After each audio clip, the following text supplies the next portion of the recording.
to it. Should have stopped sending weapons to Israel way back at the beginning of all this. My head tells me, with all the stuff like Netanyahu being such a bastard, the next time there's a conflict, the next time Israeli soldiers get killed in a skirmish in Gaza, Netanyahu, these Israeli soldiers died because Joe Biden didn't send us weapons. And then I imagine we could be in a worse place. As horrible as everything is, I imagine we could be in a worse place now.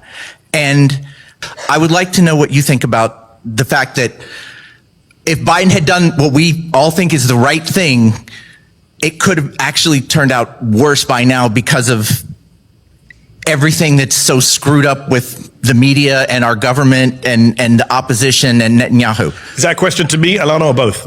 Either one of you. Okay. You said a worse place, and I don't know how much worse it can be than a 9-month genocide. I don't know how much worse it can be than, Palestinians living in the United States and in the West, knowing that their money is funding and murdering their own people. I don't know how much worse of a place we could be in. I grasp the structure and what you're thinking in that question, but I think it's also important to understand that there's not much worse than a genocide. So can I half agree with you, half disagree with you? You can do whatever you want. I worry when people say it can't get worse, because I think the world can always get worse. I think things can always get worse. Unfortunately, human capacity for evil is astonishing. I also think I've lived through the last 8 years in this country, and things have got worse every year. It's worse every day.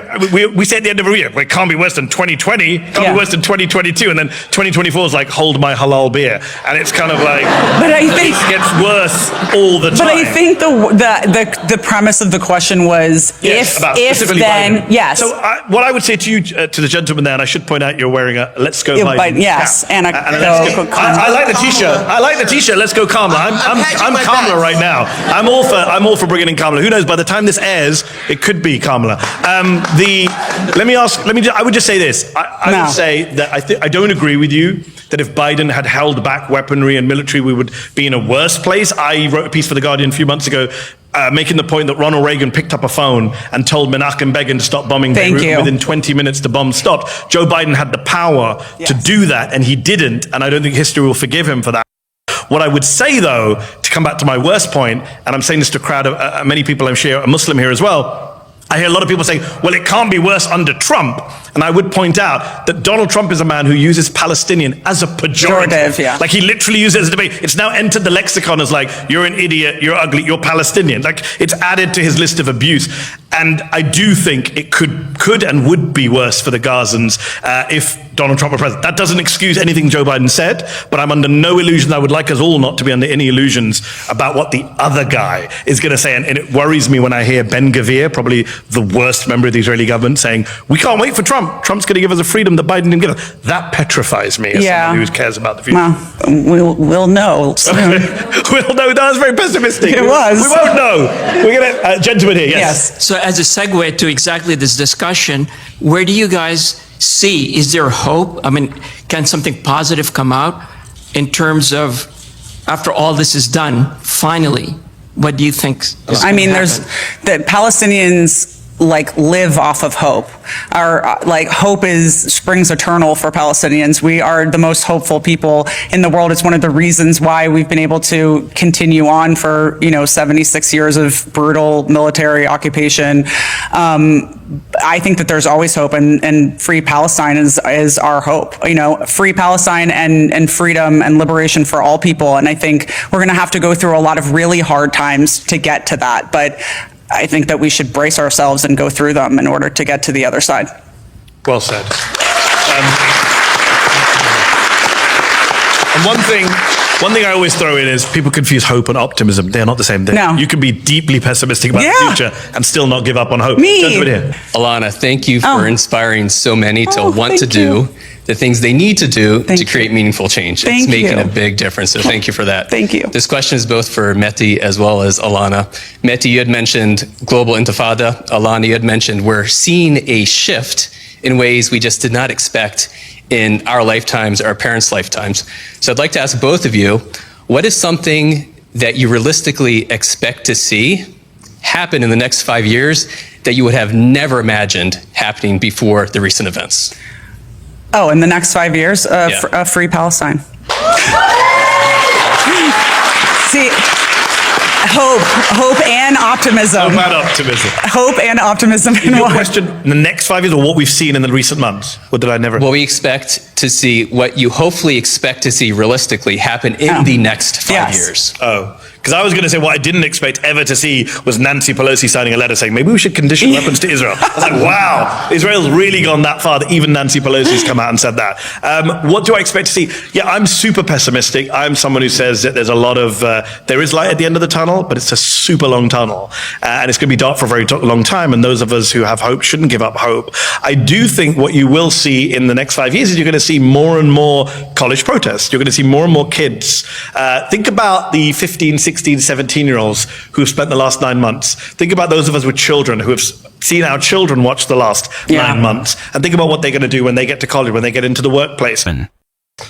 The reason there was such a brutal crackdown on kids on campus, why it took over our news cycle while people were being butchered in Gaza, is because the people in power are losing their shit at the idea that, oh my God, look what's happening on my kids' campuses. Look what's happening at Harvard and Yale and Columbia.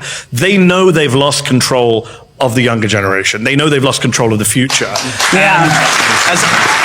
As Alana mentioned earlier, Mitt Romney sat on a stage like this with Antony Blinken and he said, we have to ban TikTok because the kids are getting all their info from Palestine. Yeah. Like, Mitt, you're not supposed to say that out loud, but he said it to Blinken on stage. So I think you're going to see a lot of youth activism. Young people, as ever, are going to save the day. And I know we didn't cover it, or we didn't talk about it yet, but, I think that's why that the ICJ ruling was so important is, now this entity that had, been the only democracy in the Middle East, the most moral army in the world, is now considered by the highest court in the land. I mean, it's an anti-Semitic court. Yeah. It's a Hamas court. It's considered an apartheid. They have, in no uncertain terms, called it that. And I think that may not mean much for right now, but it will mean a lot for the future and the way the discourse and the conversation around Palestine. Well, just one small thing. Yeah. I've worked at NBC, I've worked at Al Jazeera, I've worked at the BBC, I've worked at Sky. People argue over language in these media companies. What do we say? You saw the memo leaked from the New York Times, don't say occupy, don't say genocide. And what's interesting is, for months, even when I was at NBC, the argument always is, well, is Gaza occupied? Didn't they pull out in 2005? I spent years arguing with pro-Israel people on TV. Well, we didn't, what do you mean Gaza occupation? Yeah. We left in 2005. We left. The ICJ has now been very clear. Gaza is occupied territory. The debate's over. This is where the entire segment lands, and it carries more weight than people give it credit for. Mehdi walks through years of media language battles, internal editorial memos, arguments inside major networks about whether journalists were even allowed to use certain words. He said he spent years at major outlets being told, well, they pulled out in 2005, so technically, and he had to push back against that framing over and over again. And then he drops the line. He said, the highest international court has now been very clear. Gaza is occupied territory. The debate is over. You have to understand how significant that actually is. This is not an activist saying it. This is not a commentator with a perspective to push. The institution that the entire international legal framework is built around looked at the evidence and issued a formal ruling. And the same outlets that spent years telling journalists, do not use that word, now have to reckon with the fact that the legal record directly contradicts their editorial guidelines. The court's formal